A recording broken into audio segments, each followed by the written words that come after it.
17 বছর পর কারামুক্ত হলেন বিএনপি নেতা ও সাবেক স্বরাষ্ট্র প্রতিমন্ত্রী লুৎফুজ্জামান বাবর।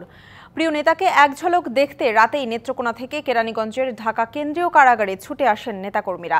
কেরানীগঞ্জের কারাগার থেকে বেরিয়ে প্রথমে বিএনপির প্রতিষ্ঠাতা ও সাবেক রাষ্ট্রপতি জিয়াউর রহমানের মাজার জিয়ারত করতে যান বাবর। বেলা বাড়ার সঙ্গে সঙ্গে নানা রঙে ব্যানার, ফেস্টুন আর বাদ্যবাজনা বাজিয়ে অপেক্ষা করতে থাকেন প্রিয় নেতার জন্য। সাবেক স্বরাষ্ট্র প্রতিমন্ত্রীকে বরণ করে নিতে ফুলের মালা নিয়ে ভিড় করেন তারা। মুক্তির উপলক্ষে আজ আমরা এখানে হাজির হয়েছি, আমরা অত্যন্ত আনন্দিত। ওনাকে বিনা দোষে 17টি বছর কারাগারে রেখেছে। ভাটি বাংলার মানুষ আজকে উচ্ছ্বসিত, আজকে উল্লসিত। আমরা মদন মোহনগঞ্জ কালিয়াজুড়িবাসী না, আমরা শুধু নেত্রকোনা জেলা না, সারা বাংলাদেশের মানুষ গর্বিত। রাজনৈতিক অভিভাবককে ফিরে পেয়ে আনন্দ প্রকাশ করেন কর্মীরা।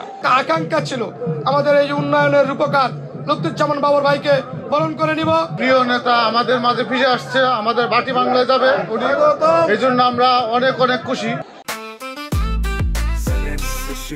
জেনেক্সে শিফট করো, লাইফকে লিফট করো। দীর্ঘদিন পরে বেলা 2:30টায় কারামুক্ত হয়ে নেতাকর্মী ও সমর্থকদের উদ্দেশ্যে হাত নেড়ে অভিবাদন জানান লুৎফুজ্জামান বাবর। গণমাধ্যমের কাছে প্রকাশ করেন নিজের অভিব্যক্তি।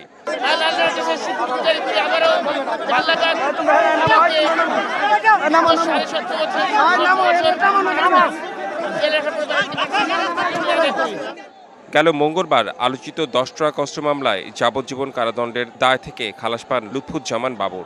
আর গত 23 অক্টোবর দুর্নীতির মামলায় 8 বছরের দণ্ড এবং 1 ডিসেম্বর 21 আগস্ট গ্রেনেড হামলার মামলা থেকেও খালাস পান তিনি। Redwan Ahmed, DBC news, Dhaka.